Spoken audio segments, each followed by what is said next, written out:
You got mail. Email or mail, doesn't matter. But the question you should ask yourself, are you the first person who is checking your mail? I recall my father saying as a kid, walls have ears.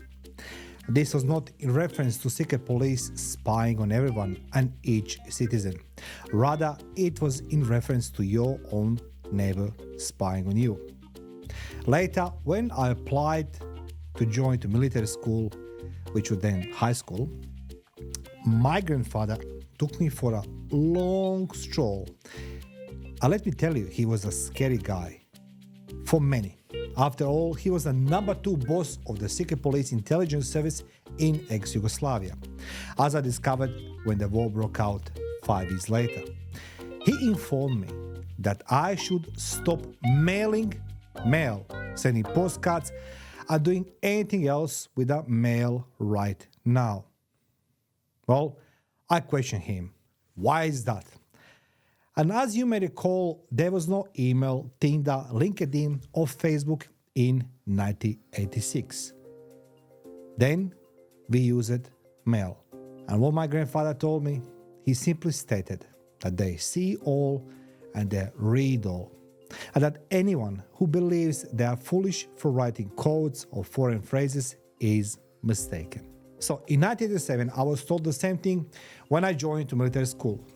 Cease your writing. We are checking old letters. And this episode brings us to this point. STASI, East German secret police, took this to new heights. And this piece serves as a reminder of how it was done in East Germany, how much intelligence was collected, and how counterintelligence was distributed. After all, this is not a movie you got a mail from 1998. This is real stuff, and I'm sharing this with you because I used to believe and work in communism. However, before we proceed, I would like to welcome old and new subscribers. My name is Bekes. I'm the Guinness World Record holder for the continuous broadcasting 55 hours and 25 minutes. And my life and work experience is all about investigations, interrogations, and of course, I wrote several books about crime, investigations, interrogation, espionage, and today's episode is a recap on how a person can be in trouble just by sending the email. Let's go talk about STASI. That's what we start today. Let's go talk about STASI. When we talk about mail in 20 years ago, 30 years ago, is today just changed for the email. So you can do the parallels. STASI was the most efficient counterintelligence service, not just towards the domestic populace, East Germans, but as well towards foreign countries. And they need to improvise. They improvise it very well. So they learn very quickly that mail, it's actually one of the best methods of collecting the intelligence. It's not that you're just reading the mail. You're reading the mail to collect informations, to know, to piece the puzzles. And STASI used postal facilities. In post offices, the Ministry of Interior had its own division where mail was opened methodologically. It was a method. The STASI mail inspection began in 1950, the year the ministry was created, and ended in fall of 1989 due to peaceful revolution. As you know, the Berlin Wall fall, and after 49 years, STASI stopped exist, but not the methods.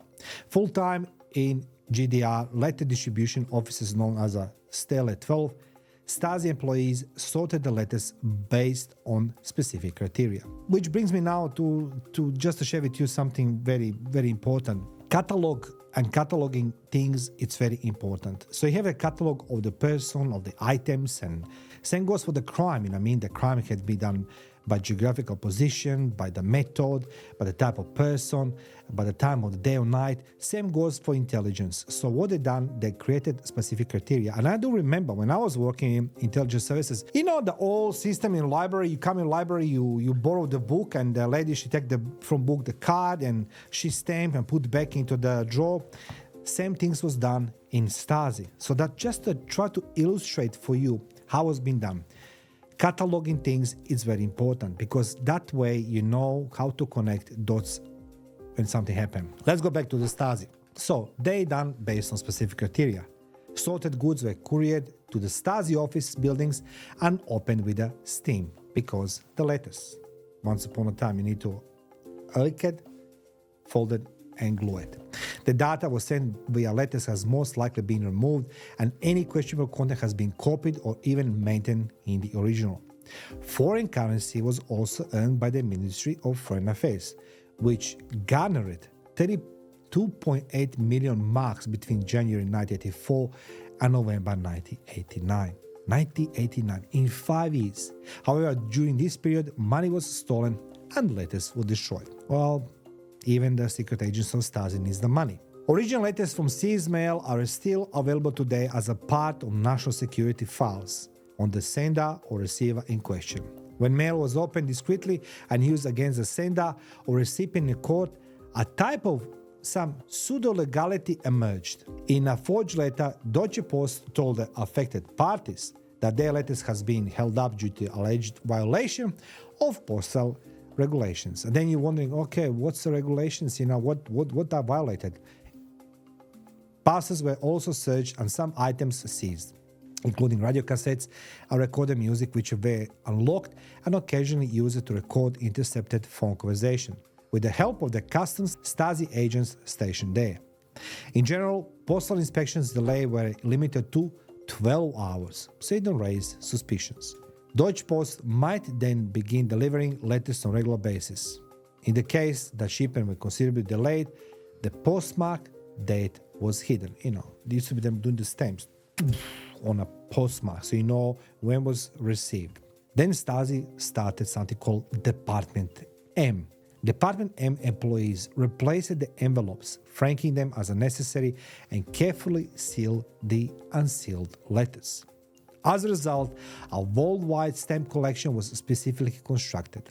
The 19th Main Department, it's called 19th Main Department, which oversees intelligence communications, granted special search warrants. Large warrants with names, addresses, and writing examples were needed when they included. Now, employees of Department M compared this to data to the letters that were sent. The so-called M files was created concurrently with this operation. Links uncovered during the check between the sender and receiver are documented alphabetically and reinforced with the assistance of the police registration registry. Now, I know that you believe that mail or emails sender-receiver is not some type of data you will see as valuable. However, when you're collecting the tens of names daily, activities as being connected. And what they do, they connect hostile activities. Who sends, who receives. Some people get more mail than others. Some people don't even get one mail per month, or maybe email today. But some people get 20, 30 emails. Today it's much more easier to control and monitoring things online because, as I say before in my other episodes, when you have an electronic mail electronically being sent, it's electronically being reviewed. You don't need the personnel and staff to review. So they're looking for the keywords, strokes, and everything else. However, there's something what's called the slang. So the slang has been used as the dawn of humankind. People use the slang. However, the slang he started evolving while the police try to catch up on intelligence agencies. So that's how they learn. They go backwards and learn to detect any hostile activities. By the end, the Stasi had 10 departments managing this one problem, up from 3 at the start. That's an evolution, and this evolution indicates the increasing importance of postal control during the East German 40 years existence. Let's talk about political structure as well as the Stasi's aim. It's to know everything, retain total control, had impact on this. Department M was tasked with regulating postal correspondence in this specific situation to detect any hostile activity and prevent dangerous consequences. I want you to understand one thing, what most of people believe, that the Stasi was just a secret police. It wasn't. Stasi was an organization with thousands of employees. They say at the end of the 1989, the Stasi has 90,000 employees. That's a huge amount of people working for them in various activities, which means that political party, which was on a power in East Germany, trusted only Stasi, not even the military. And that is very important to understand.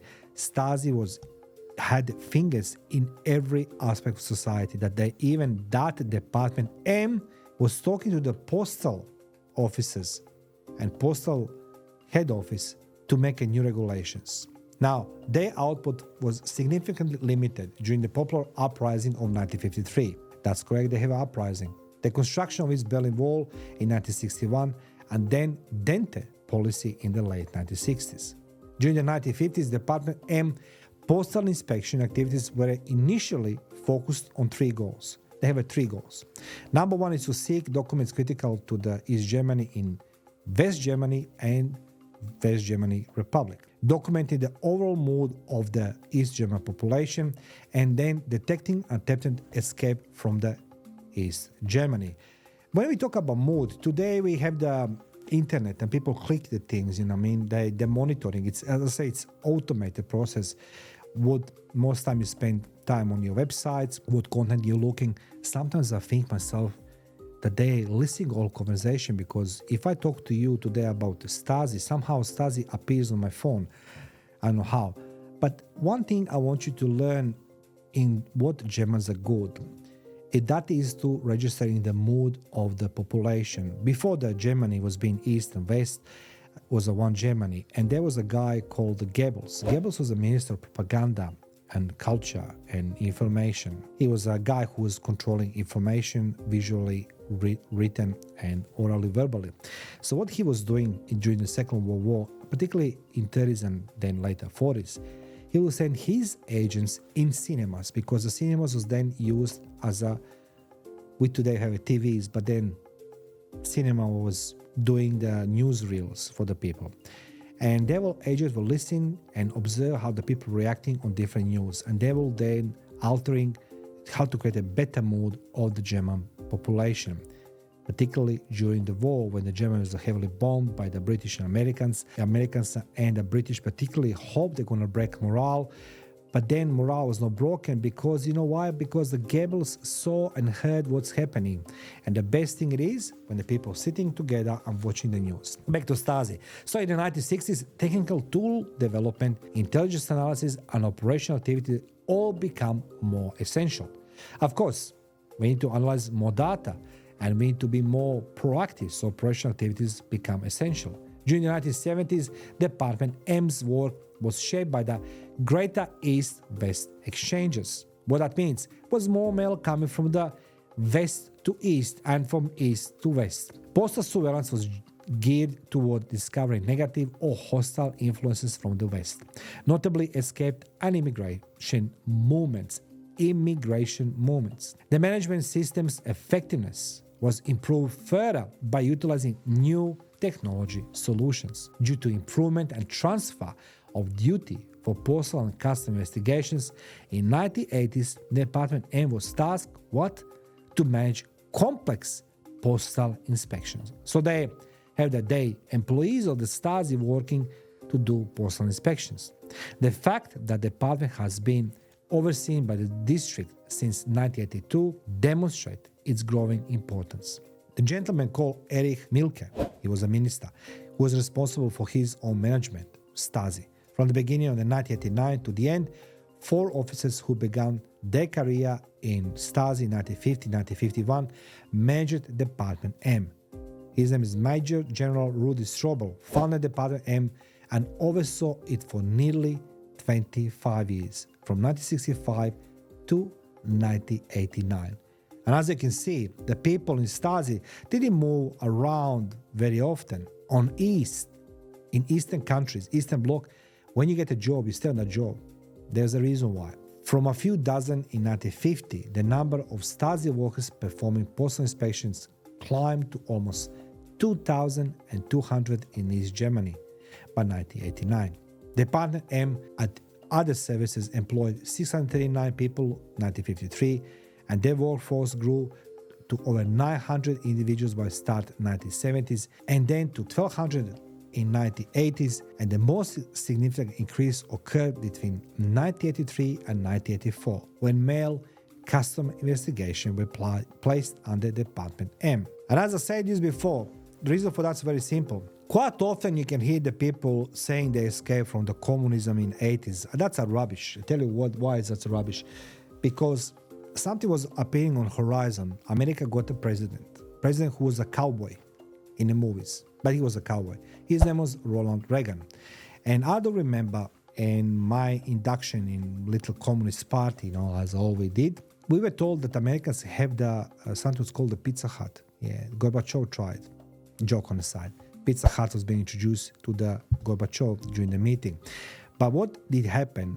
Simultaneously, we saw the movie in cinema in mid-80s called Star Wars, and then suddenly Ronald Reagan says, we have the Star Wars program. East was gone into panic. What that means, we all believed, we kids, that Americans have the spaceships and Darth Vaders and all these things, right? But the military establishment and intelligence establishment on the East, they knew that something's happening in the space. So they didn't know exactly what's happening, but money was being started pouring into space defense.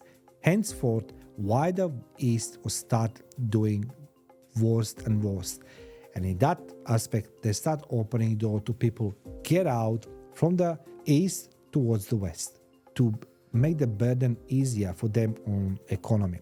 Let's go back to the Stasi and the Department M. That's why they have a lot of work to do in the mid-80s, because a lot of people was leaving the country voluntarily without problem. So he didn't escape from the Russia. When I hear some public speakers who say, and then I escaped from the KGB in Russia and I was 6 years old. Seriously, come on, man. No, nobody. Spies couldn't escape the KGB, but 5, 6 years old dudes escaping from Russia. It was economical immigration. Back to Department M. So Department M has extremely high percentage of women as well. In 1989, the percentage of women in Stasi as a whole was around 60%. But in Department M, it was more than 20%. And why is that? Ask yourself. Because the women are very methodological, the details-driven people. That's why. Deutsche Post Operations School was being created. Why? To improve the control and search system required constant personnel training and specialization. Department M employees were also educated to operate a postal vehicle, provide telex services. You know what a telex is? Ask Dr. Google. If not, I'm going to put in comment section below. You can see what the telex services are. And of course, they need to act as a postal workers at the Deutsche Post Operations School, which is located in the Berlin district headquarters. Some employees become qualified electronic technicians or completed their professional tests to work with the postal and newspaper traffic. Staff members attended several technical schools to upgrade and maintain Department M technological facilities. Air and refrigeration engineers were trained in Glauchau, while paper technology engineers were educated in Altenburg.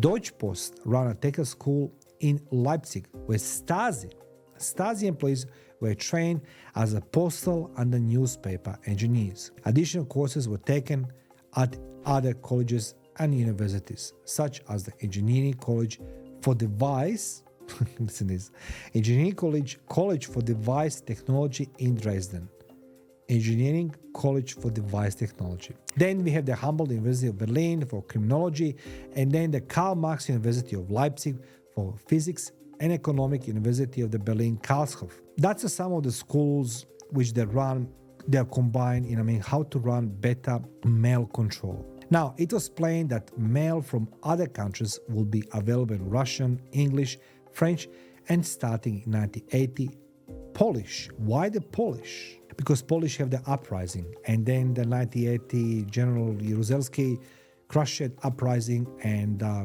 coup d'etat. Intercepted correspondence contained information from the East Germany sympathizers to Poland and from Poland about the Solidarity trade union movement. And that's like, the unions become, they were a tool of in communism to control the actual workers, to make them happy. I remember my father was uneducated person, but he was a president of what? Union, of course, because they told him it's good for your health to become union president. He didn't like it because my father didn't know how to write and read, but they told him, don't worry, we're going to write and read for you. It was an interesting story. So the Polish started that Solidarity trade union movement, and even it was a part of Eastern Bloc. Don't forget this one. Poland has their own intelligence services, own army, and everything else. There was a different communist party in Poland than in East Germany. And then people exchanged the letters. And if you believe for any moment that people in communism in these countries, Eastern Bloc countries, didn't think to start uprising, you are mistaken. Even the big communists. And what happened, I remember as a kid again, I was very young, 8 or 9 years old. General DEUTSCHE, he done the coup d'etat. He put the army on the street, and Poland, he's been stuck under the military thumb because he didn't believe that Poland was a communist country enough, that politicians are not communist enough. They're going to destroy the Poland. So he put filled streets with Polish soldiers at that stage. So Eastern Germany, let's come back to Eastern Germany. East Germans and the Polish Solidarity trade union movement start correspondence. And that correspondence, it's becoming the headache for the East German Stasi, because what's happening in Poland can happen in East Germany. And they already had, as I said at the beginning, in 1950, they have already some type of uprising in East Germany. The effort aimed to uncover and disrupt postal connections with foreign secret services, with a particular emphasis on battling Western secret agencies. The director's March 1989 report, STASI, says this: current knowledge of the functioning of the imperialist secret services in the postal communication system laid the groundwork for the larger search for secret service letters, particularly from the NATO members. To avoid potential attacks on the Stasi by the Western secret agencies, a thorough search for records relevant to the internal security of the Stasi and other armed institutions of East Germany was conducted. In addition to the Stasi, top-level state leaders should be protected, particularly against explosive and dangerous mail. Sounds familiar? 2001? Anthrax, explosives, bombs in mail? Then the staff on Department M were expected to maintain strict confidentiality, especially when working with Deutsche Post staff. As a result, they sat together in a private group in cafeteria, attempting to minimize their encounter with normal postal personnel. The Ostbahnhof in East Berlin, which the Stasi designated as the Caesar plot facility, served as the site of formal relations with the railway mail departments and shift managers. I want to address something to you. When we talk about Stasi, and when we talk about how they monitor the mail and how they liaise with the people who work in a postal office, do you really think that this is not possible today? When I was working in government service, particularly intelligence and security services, some of my colleagues has been tasked to work in some companies. Of course, they got a job, but their job was not to do just a job. Their job was to do collecting information, intelligence, and to do the groundwork for our agency. Same goes even today. Not every employee of the IT company, it's an employee of IT company. I can guarantee you that one is not. Especially when we're talking about times between 2020 and 2022. Imagine how much of the work has been done online. And if you truly believe that every researcher in university or in the military sector or any other type of the government or private corporate sector, he is just an employee, you are mistaken. So I'd like to talk to you about additional dimensions of this Stasi venture. Department M activities in 1989 were governed by the special political framework conditions that were visible in 1988, but took on increased significance in 1989. Department M 1989 work plan reflects this growth. Its primary objective was to repress and intercept political ideological diversions, called the PID propaganda. This was justified, among other things, by the manner in which current events in the Soviet Union and some other socialist countries and the political underground, called the PUT, and the primary exponents that is into opposition scene and its spokesperson, as well as the immigration and escape movement met. There's a lot of things that happening. They become aware. What STASI tried to say, we know something's happening. We need to expand and monitor more. 1988, year before Berlin Wall was fall. The Department paid special consideration to these so-called hostile legal grounds in this case. Now, the press office of Western correspondents accredited in East Germany, particularly those from the NATO countries, as well as the Western embassies and consulates, are so designated. So they spied as well the read mail as well of those embassies and consulates. The postal inspection of these establishments aimed to uncover evidence of hostile activities directed at East Germany. And during this time, the Stasi primary responsibility included gathering information about East Germany political and economic realities, encouraging people to leave and relocate, and putting an end to high-profile events that the Stasi deemed unfriendly to the East Germany. Goal of all domestic mail should be opened. Finally, the job required further enhancements of the subsequent control technical examination. The goal is to automate the hot steam opening, so it's to achieve 90% opening rate for the home and outgoing mail programs. And as well, they have another goal to open 50 to 60% for all incoming mail. No question asked that was a chronic violation of fundamental human rights. And they have exchanged with their fraternal bodies, which routinely switch with relevant departments for later takeovers. This is connected between Russia, Poland, Czechoslovakia. They all work together on checking the mail. And during these discussions, in addition to discussing new technologies approaches for covertly reading and analyzing letters, addresses were shared and mail was collected. That was the condition during the Cold War. Now, the question I have for you is, to what extent do you believe email is controlled and monitored these days? Every type of mail, or, as I mentioned during this episode, Goebbels was a master of registering what's the mood of German people during the Second World War, prior to Second World War, during Second World War. So people gathered in cinema, and his agents were there watching, observing, making notes, analyzing, and they will adjust their newspapers, articles, and news to the people what's happening in Third Reich, so their mood can be easier monitored. So let's go make people more happier. Let's go live on a better way. Today, we don't go in the cinema to record our moods, but what is happening, you can see on social media, there's a number of people who talk and they share their knowledge and their opinions, or they do analysis of political situations or wars and whatever it is. And people love to congregate around those channels. And every time when you congregate around those channels and you take the part, somebody sees you, sees your comments, your like, and everything else. Today, it's very hard to escape. Nothing was changed. 40 years ago, that was a mail. Today is an email. Thank you for watching. Feel free to subscribe, share, like, and comment. And let me know in the comment section below. Do you believe that our mail is controlled and monitored? Thank you.